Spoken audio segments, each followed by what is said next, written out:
4 alasan MU dibantai oleh Brighton.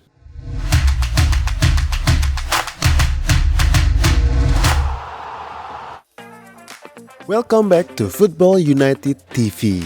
Kali ini kita akan membahas 4 alasan MU dipecundangi oleh Brighton. Tapi sebelumnya jangan lupa untuk like dan subscribe. Dan buat kamu para fans MU, kita akan bagi-bagikan tisu gratis kalau subscriber kita sudah lebih dari 1000, supaya kalian bisa ngelap air mata.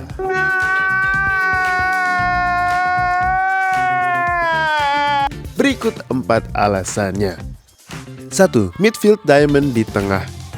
MU emang lagi sial yang bertubi-tubi. Setelah kalah secara mengenaskan di menit-menit terakhir lawan Arsenal, game yang sebenarnya kita masih ada kesempatan untuk menang, tapi dari situ isu Sancho dan isu Anthony di 2 minggu terakhir malah muncul dan makin bikin bingung Ten Hag.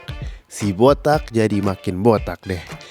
Karena tidak adanya sayap kanan yang berpengalaman, Ten Hag memilih untuk bermain dengan pola diamond di midfield dengan Casemiro di gelandang bertahan, McTominay di sebelah kanan dan Eriksen di sebelah kiri, dan juga Bruno Fernandes sebagai gelandang serang, dan duet Rashford dan Højlund di depan. Secara logika ini make sense karena Ten Hag mau pressing pola build up Brighton yang memang manfaatkan dua center back mereka, Paul van Anke dan Lewis Dunk, untuk bermain dari belakang.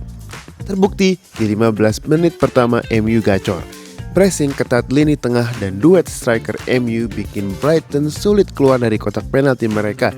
Bahkan De Zerbi mengatakan sendiri di 15 menit pertama mereka suffered a lot, alias sangat kesulitan, seperti dilansir oleh Manchester Evening News. Tapi kelemahan dari midfield diamond adalah ringkihnya pertahanan di sisi sayap.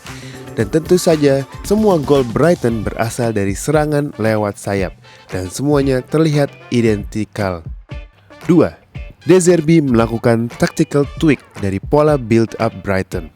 Dikarenakan sulitnya Brighton untuk membuka serangan dari lini belakang ke tengah, De Zerbi melakukan tactical tweak, yaitu menginstruksikan bek tengah mereka Paul van Anke dan Lewis Dunk untuk melebar saat build up dan memanfaatkan skill passing kiper Jason Steele untuk membuka pressing MU. Seperti dilansir di athletic.com, tactical tweak dari De Zerbi ini mengakibatkan pressing Rashford dan Højlund tidak berfungsi karena mereka harus mengcover sayap kiri dan kanan yang memang kosong karena tidak adanya pemain sayap dari MU dengan pola diamond. Sedangkan Eriksen dan McTominay yang menjadi gelandang kanan, gelandang kiri MU di pola diamond ini harus tetap mengcover lini tengah yang diisi oleh Pascal Gross dan Mahmoud Dahoud. Bahkan juga Danny Welbeck yang sering turun menjemput bola ke lini tengah. Ini membuat Brighton secara leluasa membuild up permainan mereka dari belakang dan langsung ke center back yang berada di sayap.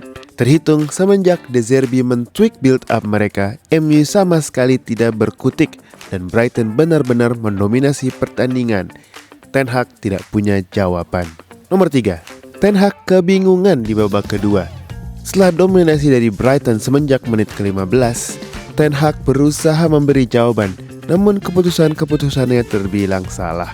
Bukannya melihat leluasanya Brighton di sisi sayap dan merubah taktik untuk mengcovernya, Ten Hag tidak melakukan apa-apa sampai Brighton mencetak gol kedua yang juga berasal dari sayap. Dan kali ini berasal dari sayap kiri setelah Mitoma dan Tariq Lamptey bekerja sama di sayap kiri yang diselesaikan oleh Pascal Gross. Apalagi Ten Hag harus mengganti Højlund yang memang belum fit 100% karena baru balik dari cedera. Pergantian Højlund ini bahkan menuai sorakan cemooh dari Old Trafford yang mengindikasikan fans mulai heran dengan keputusan-keputusan Ten Hag. Bahkan di 10 menit terakhir Bruno Fernandes harus bermain sebagai bek tengah karena kacau balaunya organisasi dan struktur tim yang benar-benar kelabakan melawan Brighton. Untuk pertama kalinya, Football United sendiri mulai meragukan kapasitas Ten Hag sebagai pelatih MU. Apalagi dengan fakta bahwa Ten Hag kalah 4 kali secara berturut-turut melawan Brighton. Dan satu lagi yang bikin fans MU pada khawatir adalah turunnya performa jagoan-jagoan MU musim lalu seperti Lisandro Martinez, Casemiro, dan juga Rashford. Ini membuat Football United jadi sangat pesimis menyambut musim tahun ini. Stop it.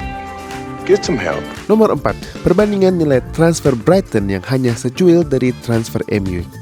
Kenyataannya, Brighton adalah klub yang bisa dibilang merupakan standar bagaimana sebuah klub bola semestinya berfungsi.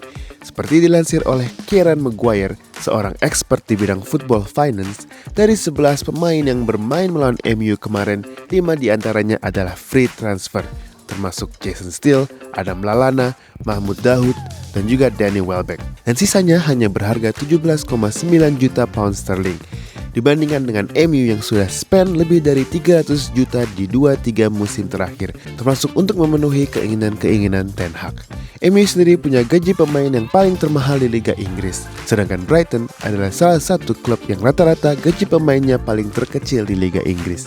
Padahal kalau dilihat dari pertandingan kemarin, transfer value tidak ada artinya jika dibandingkan permainan yang sistematis dan terstruktur di lapangan. Bisa dibilang ini hanyalah kulminasi dari betapa bobroknya klub Manchester United sebagai organisasi, dengan problema-problema yang tidak kunjung reda di masa kepemimpinan Glazer, yang juga masih belum mau untuk menjual klub ini.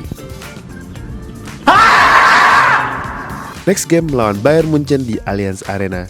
Marilah kita berdoa bersama agar tidak dibantai. Jangan lupa like dan subscribe. Fast signing out. Salam Football United.